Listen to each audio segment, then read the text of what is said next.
هذا الرثاء مقدم من أبو حاتم فاضل في عمه المرحوم علي حسين المسيبي.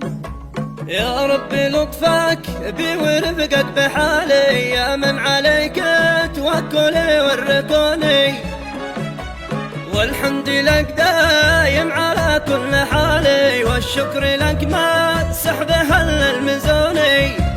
من بعدها يا هاجسي يا خيالي، في بحر شعر الحزن غصت تدركوني، ويا قلم خط البيوت الجزالي، واقرف مدادك من مدامع عيوني.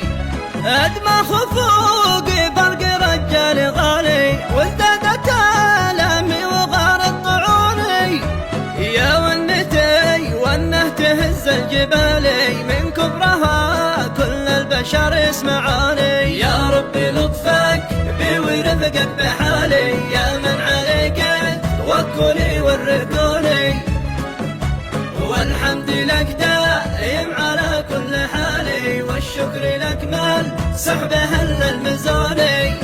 يا عم من فرقك كم ضاق بالي، ويا وجودي وجدي يحرق جفوني، يا شنع من جاوشن اتصالي، يوم الخميس الصبح كانهم رموني، قالوا رحل والدمع على الخد سالي، انا اشهد انهم بالخبر ضوجعوني، ما كنت متوقع ولا باحتمالي، اظلم نهاري يومهم خبروني. يا ربي لطفك بي ورفقك بحالي، يا من عليك توكلي وركوني، والحمد لك دائم على كل حالي، والشكر لك مال سحبه هل المزوني.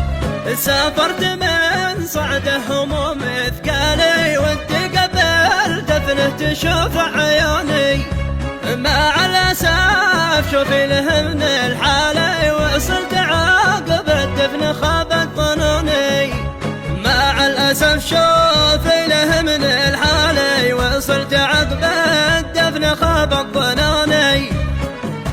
يا الله يا رحمن يا فرد ولي، تغشاه بالرحمة وخفف شجوني، يا ربي لطفك بي ورفقك بحالي، يا من عليك توكلي وركوني، والحمد لك دائم على كل حالي، والشكر لك مال سحبه هل المزوني.